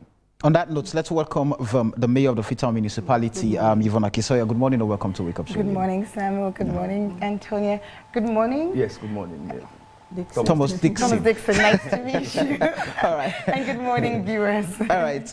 We're gonna take you up on that. Thomas just mentioned. Let's start off with the creation of the mayor's delivery unit, the FCC, which apparently is considered to be a threat to other staff, including the chief administrator's office, because allegations are that you've marginalized that office, you've kept that office at the corner, you feel like you're more comfortable working with those you've recruited in the mayor's delivery unit. So every project, perhaps every money you go out, you source funding, that's the unit you work with because you feel like you're more comfortable working with that unit. So let's get to the recruitment of that unit, of those working in that unit. Okay, thank you. And thank you, Thomas, for mentioning that the concept is actually one that you have all over, not just in this country, but in many countries, not just at subnational level, but at national level. So in Nigeria, for example, I've interacted with the governor's delivery unit in Kaduna State. You know, in Liberia, I've interacted with the minister's delivery unit in the education ministry. So this is a concept where you are bringing private sector expertise, processes to complement the work of a public sector in order to drive a particular focus over a period of time. And that's exactly why we set up the MDU. And it was something that I was very, very clear about, transparent about. It was part of my 100-day plan, which was presented here in AYV, as well as on countless other fora. So there's no sort of surprise in this. It's something that I discussed with the CA because we sat down and I said, this is what I want to do. So let me just establish that there's nothing sort of behind the back door. And as Thomas has said, you have other MDAs that have units. Of course, the present delivery team is a clear example. It's a team that I led, and I saw the value that it brought in order to have people focused only on specific targets. Because of course, council has broad roles and responsibilities. Not everything the council does every day is part of a particular program like Transform Freetown. And there are things in Transform Freetown which are totally new to the city. You know, whether it's planting 1 million trees, it's the cable car, whether it's building a waste transfer station or wastewater treatment plant, these aren't things that council has been doing, and you don't have enough staff. If you want to compare the staff of council even to the staff of the Council of Monrovia or the Council of Canifig, we are terribly understaffed when it comes to the technical core. So that's one thing. So glad that Thomas mentioned the World Bank. World Bank funding is funding which is always coming through the PMFU, which is the unit for funding. And when they're recruiting someone to work on a project, so if there's a project in FCC which is funded by the World Bank, the recruitment of the person is done through PMFU. It can't be done by me. Some of the discourse shows a lack of appreciation of the donors' own processes. Ivona Kisoya is not in charge of the donors. I can't tell them, go recruit that person, go recruit that. They have processes, and they advertise internationally in some cases, locally in other cases. And anybody who's in the MDU who is paid by a donor has gone through that recruitment process. So let's get it clear, Madam Mayor, just quickly, let's get it clear. Those who work in that unit, all of them, are they being recruited by the PMFU? Oh, no. Please, I just gave an clarify. example. Yes, go ahead, please. Okay, so again, I've just come from 98.1, which is a bit late, so apologies for that. But what I wanted to explain, first of all, is why an MDU, all right? Go ahead. As I've mentioned, the 100 days plan, my 100 days work was to do 4 things. 1, low-hanging fruit, start flood mitigation, let people know that, these things can be done and they can be done fast. 2, review systems and processes and contracts and assets in the council. 3, begin the work to develop Transform Freetown, knowing already, because Transform Freetown is the implementation of my campaign promises, knowing already what it was we wanted to do, where we wanted to go. And then 4th, it's written there. I've been making that presentation in the council, to the councillors, to the government, to the donors, and everybody welcomed it, particularly the donors, because they saw that if we had people focused on delivering those targets, then there would be proper absorption and utilization. Let me give an example of 2 projects that were already in council when I arrived. And one of the first things that happened was I got emails from those donors saying, we have the FERP project, which was a World Bank funded project, and there was an ADB project. And the complaint I had was, Mayor, we've been trying to work with your council. Nobody's answering us. No one is responding to our emails. No one's coming to our meetings because of a number of things. One is just not enough people. So I was shocked when I came to find that as the city council, with a city of almost 1.5 million people, council has the same number of core staff, 14 or so, as Pujehu, Cambia, Karine, Falaba. So you're already beginning to see that the construct is not a construct which is linked in or geared towards ensuring you've got effective service delivery. Because you can't tell me that that number of staff is sufficient to be able to drive anything. And of course, there's the day-to-day things that were already happening at council. So the Mayor's Delivery Unit is not a threat, it's a complement. And I think people use language when it suits them. The very person who is talking about Mayor's Delivery Unit, when it comes to recruiting, so let's come on to the recruiting. So it's not a static body. There's a Mayor's Delivery team lead. She was recruited when I became mayor, and I created this. I presented all over, I presented to all the partners. And I wrote to partners saying, I want to set this up. I have a team lead. Is anyone willing? This particular partner said, we'd be willing to pay because we believe this is going to drive change in Freetown. Willing to pay the team lead? Yes, as a consultant. Oh, was recruited by you? Yes, so they did their own recruitment process. Right. They did their own assessment of her skills, her competencies, and they made their own decision about payment. And that's so any questions can go to Irish Aid on that one. And they have very recently come out, they've written me a letter to say they're very happy to explain that to anyone who's interested, and they've said, this is what we did. Other people are very much, it's one of 2 categories. It's either you have been recruited to a project which is linked to Transform Freetown. So for example, right now, the tree planting 1 million trees, that is World Bank funded. And please, it's people really need to take, when someone says something, it doesn't mean it's gospel truth. The other day someone was saying to me, but he said, I was like, yeah, it doesn't mean it's true. And I will now say that the World Bank funded Freetown, the Freetown, World Bank is funding these 2 phases. The 3rd phase, by God's grace, will be funded by Bloomberg because we've applied, we've gone into a competition. Right. And if we win, that's what we want to use the money for, and that's what the documents say. But this first phase, everything that World Bank funds has to be, you have to go through a process with Ministry of Finance and by default PMFU and FDD in our case.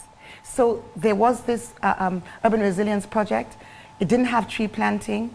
We saw the importance of tree planting in making our city resilient. I remember very, very vividly, it was February. We had launched Freetown, the Tree Town at Radisson on the 3rd of January, 2020, with no funding, just knowing we needed to do it. And that's how I do Transform Freetown. That's how we do it. We know where we want to go, we know the targets, and then we really move to mobilize the resources. We'd launched it. Then we went and presented with FDD present at that meeting to the World Bank team. It was quite late. It was in the evening at the World Bank offices, and we explained to them why we believed that this project would actually strengthen the whole urban resilience project, and they agreed. And we presented to the ministry, and it was incorporated. So the World Bank wanted an implementing partner. We went through a process, and EFA, environmental, what's the EFA stand for now? Oh my, it's gone out of my head. I think Environment for Africa, I can't remember, but it's headed by Tommy Garnett. That is the implementing partner. And the implementing partner then recruits staff to work on the project. That recruitment is advertised because that's the World Bank process. The person who is doing our cable car work, who's working with the Ministry of Transport, he is an engineer of over 35 years experience from the UK, headed very senior positions. He believed in Transform Freetown when we started doing the technical sector working groups, and that's the benefit we've had. We've had people come on because of passion, not because of money. Many of the people in MDU have actually come because they've seen what we're doing, have been interested, have volunteered, worked with us for a while, and then are these people volunteering? So you have a combination. We always have volunteers. So Modupe Williams, for example, worked pro bono. This is a senior engineer who is now, I'm going to say, and Modupe is now 60. I hope I'm not getting his age wrong. But he volunteered. He came when we did the first technical sector working group, because we put out a call. Anybody interested, come and help us describe the problems of Freetown and agree on the way forward. What should be our targets? He came, he attended that, he went back to the UK. Then he said, Yvonne, I'm going to come and give you a few months and give you my time voluntarily. That few months, because of amount of work, turned into a year. And then the World Bank project advertised for an engineer for a role that suited him. He applied for that role along with other people, and he was selected through a competitive process. I'm not there. The CA, by the way, Thomas, when the World Bank, ADB, when they do these recruitments, you know that they will always write to the chief administrator and ask him to send a representative for the recruitment panel. That happened.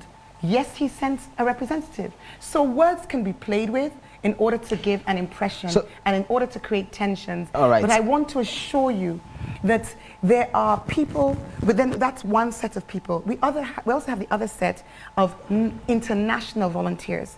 So we have McKinsey management consultants, who were the consultants who worked on PDT. These guys, when they go to a client, it's hundreds of thousands of dollars for a week or two. But they have, because of their belief in Transform Freetown, they have been sending people to the Mayor's Delivery Unit free of charge.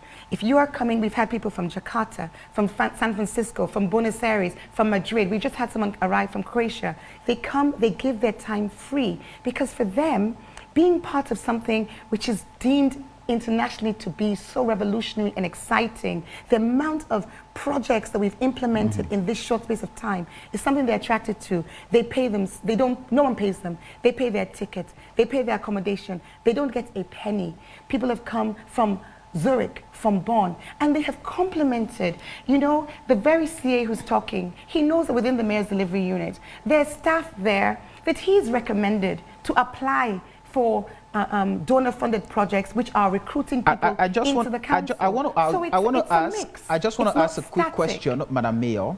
Are there staff within the mayor delivery units that are employed and being paid by council? Not a single one. Right. Not one. So all of them are Everyone's being a paid consultant. out. And what happens is sometimes somebody is engaged. For example, you're on a project because EU has this funding.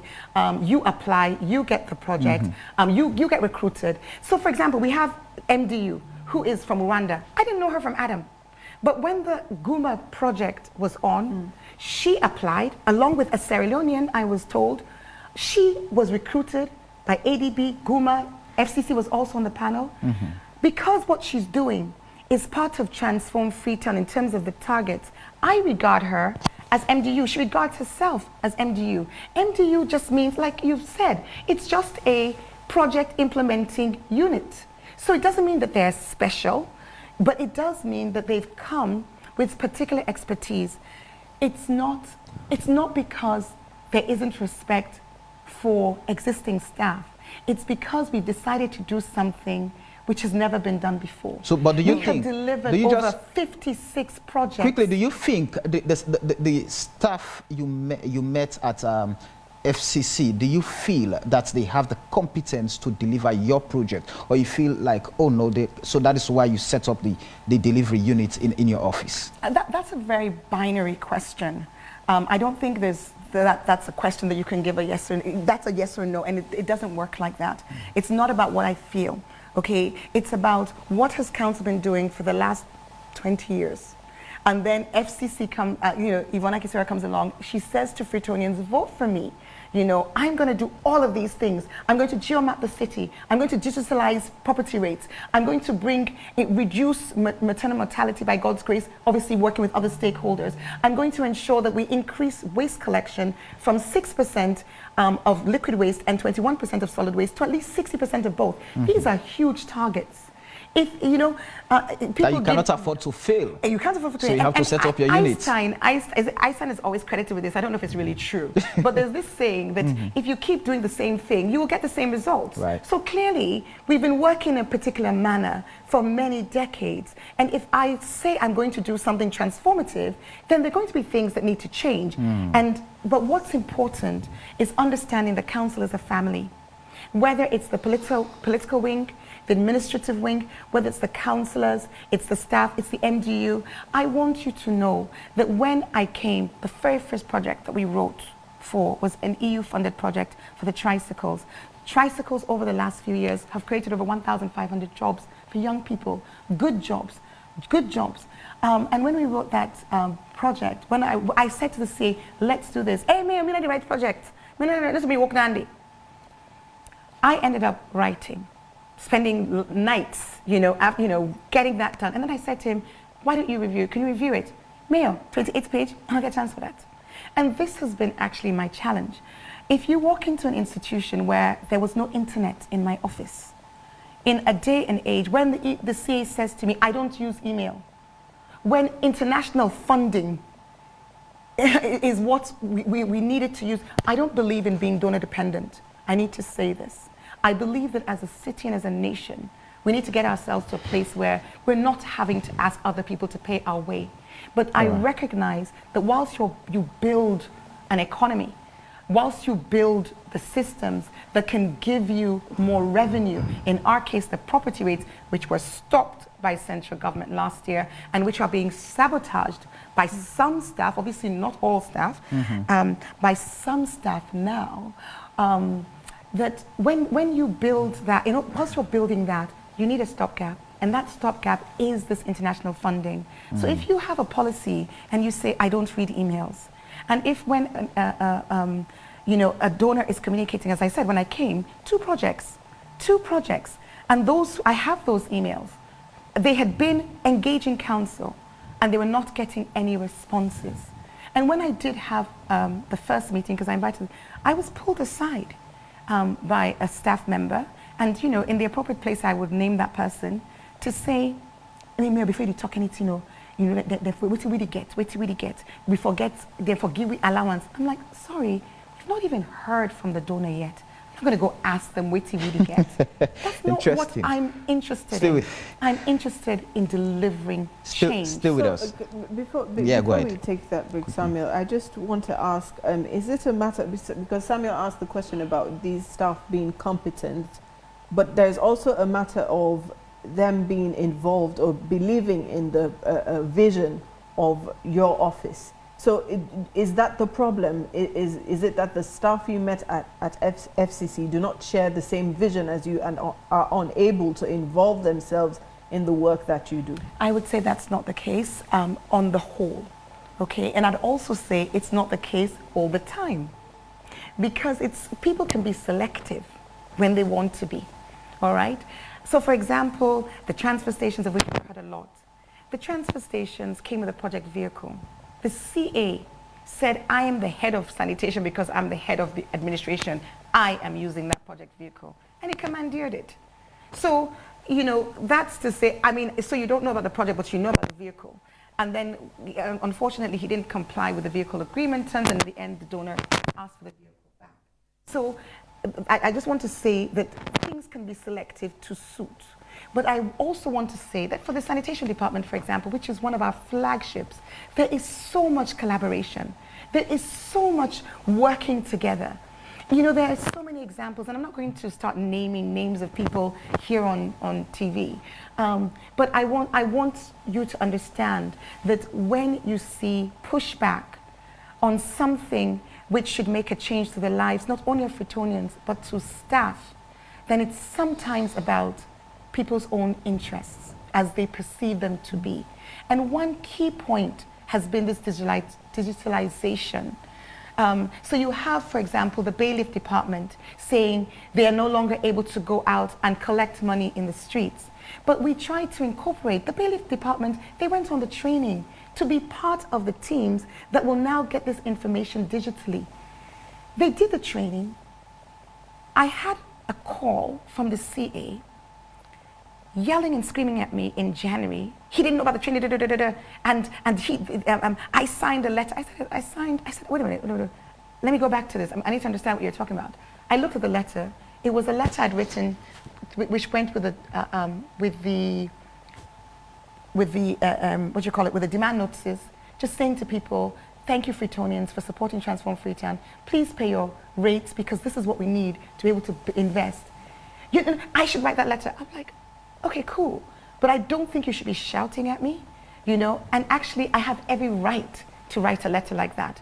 I am the head of the institution. This is something I'm writing to all Freetonians. But he used that, created that drama in order to cancel all the training. And then all the trained staff, all the bailiffs, refused to participate.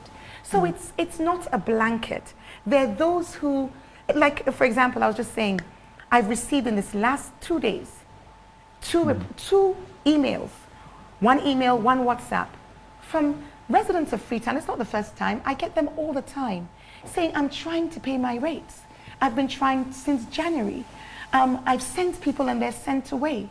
So we do have definitely an issue, but it always starts at the top. All right. So if the CA is basically, you know, saying we had a performance management meeting in January. We've not had performance management for 3 years since I've been mayor. At the start of this year, I said, guys, we've talked about this. We need to make this happen. We had a management meeting. The CA came in, went out, came in, on the phone, went out. But we really had excitement in the room. I got lunch brought in. He actually organized the lunch. We had, everybody had their flip charts. Everybody said, this is my target. And then we said, comms team, you work with everyone. And then every month, because we've never done this, every month, every department head will say, against my target, which is what's in the budget, this is what I've done, and these are my challenges, so we can work together. All right. Within a week, CA scattered all of that. Still with us, Madam Mayor. We have been trying to get the CA on the line. I don't know if he's still there, but we got a message from our producers that his phone was turned off. But if you can reach us, please try to do so that we can hear your side of the story. Right. Samuel. Right.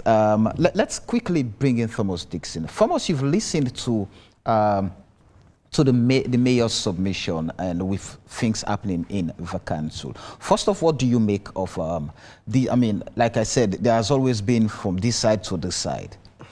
Well, I think she's brilliantly presented what she's done in the council, projects she's achieved. What is troubling on my part, she said the team lead, she presented the team lead to donor. Madam Mayor, you presented the team lead. Maybe misunderstood. Okay. Yeah. I just want to get that team lead aspect because sure. It is one of the problems the CA mentioned and stressed on, that councillors should ask questions about the mayor employing a PA as team lead. Okay. So the penumbra here is this. How is it that when the jobs were advertised, your PA ended up being the team lead? Right. So I want to also just give you a broader context, which I'm sure you're aware of. When it comes to a chief of staff, because that's effectively what a mayor's delivery unit is, chief of staff for the mayor's delivery unit, because if you can imagine, as I've said to you, we have all these volunteers coming and going. So at any point in time, you're managing those volunteers. You're also being my shepherd.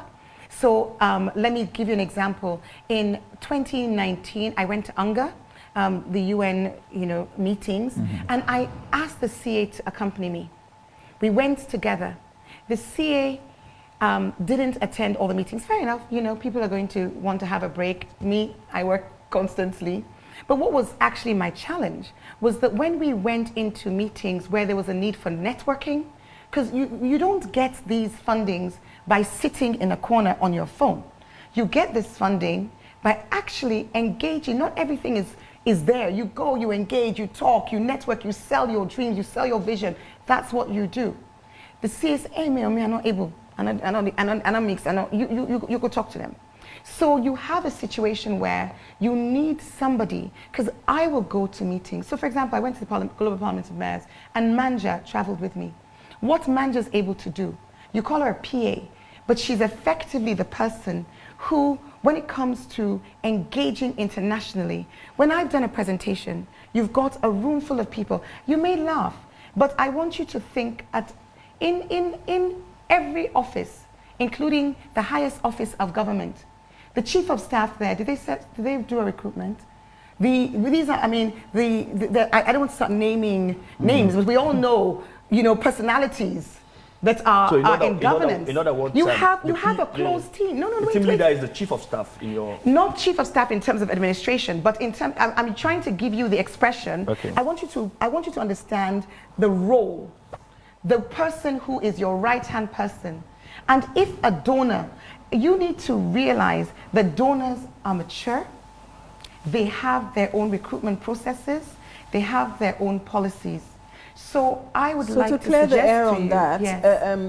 Was your PA presented to them, or did she have to apply and go through the recruitment processes of the donor partner? I think that's what and I think what I'm saying to you is that we have government of Sierra Leone money being used to pay, we've seen Chernobyl, to pay consultants that there's been no recruitment process for, all right? This is Sierra Leone government money.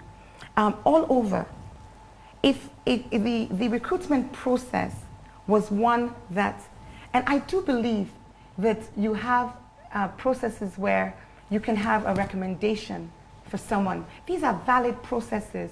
It's up to the donor to use their own judgment, to do their interviews, to make their criteria based on, well, this is what this person, she's been working in this role for the last 6 months. So you recommended her for employment? Oh, most definitely. Okay. Most definitely. Because, I mean, she's been working in the role. She has the competencies and she has the qualifications. So if the donor felt, oh, this person doesn't have, then they would say, no, Mayor, we don't think this is the right person. Why don't we go for a broader? But if they chose... Does that answer your question? Well, she recommended her and the donor...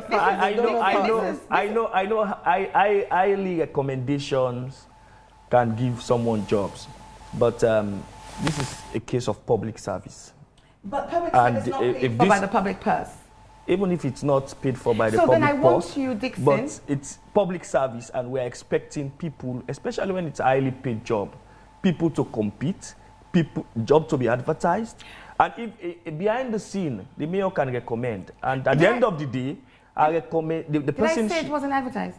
No, it's not about being advertised. I'm just. But the mayor can make a recommendation. I'm just talking I'm just saying stating the processes. Advertise, people applied, and behind the scene, the mayor can recommend at the end of the day the World Bank, but the process is being followed. It's not World Bank. I really want you to be clear. It's Irish Aid. Irish and Aid. Irish Aid has said that they are happy to explain So that process. that's for me. Dixon, I am happy to put you in touch with Irish Aid. No problem. Okay, All right. I'm happy to put you in touch with Irish Aid. And they can then I think tell you their process. Another issue. But I would also issue that I think I would also, no, I want to clarify. I would also say that that is a key and sensitive position as the person who is very, very closely working with the mayor, all right? There are many other positions, and those positions, there's no person who is being paid by a donor that isn't linked to a specific project other than the person who is my team lead. Every other one, people have gone through a process. People come and people go. Projects come and projects go. So for some time, and then people come as volunteers, they work for a while, they give their services, maybe they work on a particular target, and then they go. You have the McKinsey people, you have people from Harvard, you have people from Columbia, but these people work also with the counselors, they work also with the staff, and you have the CA. So for example, if I didn't have, this travel, which I just made mention of, if you have somebody who says, I don't use email, you have somebody who says, I don't network, and then you have a transformative agenda, as the mayor, my role is to make sure I deliver what I set out to deliver. It's not to be held back by someone saying today, I'm not going to speak to you for 3 weeks. We'll try. Dixon, Yes, go ahead. Yes, I think as we try to round up the segment now, unfortunately we can't take messages. But how do you propose they move forward with this issue? For me, I think it's an internal process, and I think this thing should never have been out on air. It should have been solved. They should have used maturity to solve it between the mayor and the CE. Again, I think the donors themselves are not helping us, not just for the mayor's office. I know of civil servants who are peeved with regards to projects team and how they are paid. So I think, but in those cases in ministries, departments and agencies, the difference is the permanent secretary is the one who is the approving officer. He approves checks and blah, blah, and blah, blah, blah, blah. In this case, I don't think it's the situation. Is it the situation? Absolutely. Yeah. Okay.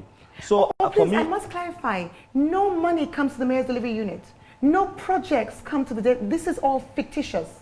And I'm looking forward to being able to demonstrate that. And I'm sure if anybody could prove otherwise, they'd already done so. No money. The only money that an MDU consultant receives is their salary. Projects are managed by implementing partners or by council. We mobilize resources that come to the council. The CA signs those checks. The CA chooses or not choose, and the DFID in particular, these ones that he's been going on about. Thomas has been around. You know DFID's policy. DFID do not give money to the government, whether central or local. They don't. Whether it's Saving Lives project, whether it's the health project, they always use an implementing partner. All right. They always. So the CA's anger, because it's really anger, why the money for Canada Council? I called DFID, I wrote to DFID. DFID said we'll come and we'll explain to him. This was in July 2020. They wrote an email asking him to give them a time. He said he's not responding. If the money isn't come to council, he doesn't want to know. Even when DFID came to council, the head of DFID and the Minister of Planning, they came to council on the 12th of July. They wrote, invited the CA to that meeting. They came with the heads of all the institutions, all the implementing agencies, and they said, let us explain to you the process. And they did. He boycotted the meeting, but his deputy came. Unfortunately, we're being dangerously chased by time. Exactly. Dixon, let's quick allow you to. Yeah, so I think there should be effective collaboration. And one thing nationally that we should look at is the fact that over the years, ruling governments have been dumping opposition council. And I think we need to look at the local council act and give the council some form of autonomy. This whole issue about going to local council commission, going to local recruitment ministry for recruitment and all of that doesn't give the council some form of autonomy.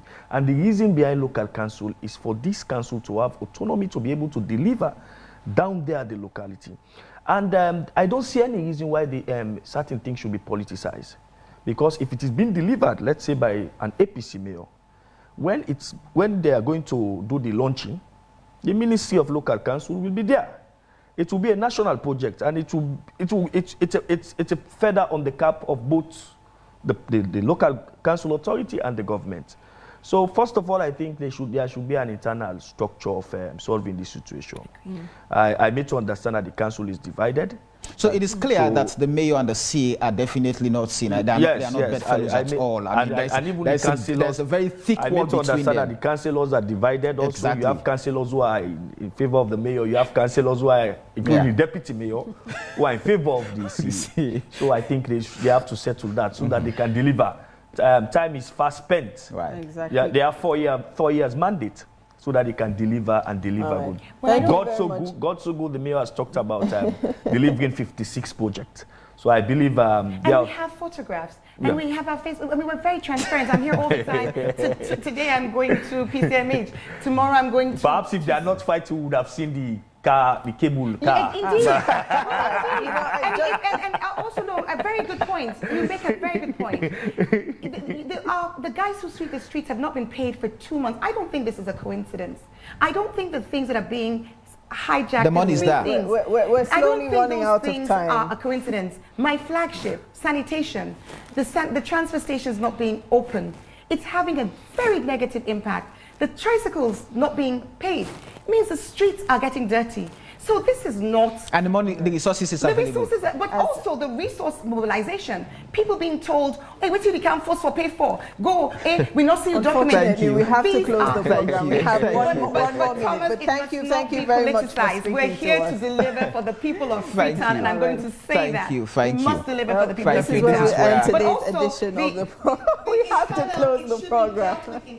Right. I watched with interest the administrative inquiry, which has been set by a minister who in March called for my resignation on the BBC without having spoken to me. Thank you. Who last year stopped me from collecting taxes. We have to close the show. That is another issue. Thank you very much. That's another issue. Thank you. I have been writing letters to that ministry of our quote for today. Our quote which says, you cannot be the people's commissioner and not move to the rhythms of the people. And that comes from Francis Ben Kaifala, the commissioner of the Anti-Corruption Commission. All right. Thank you to Rokel Commercial Bank for your support. Until we meet again here for some interesting topics, we've been your presenters. My name is Samuel Wise Bangura. And my name is Antonia Howard. Thank you very much for tuning in and have a lovely day. Happy New Month.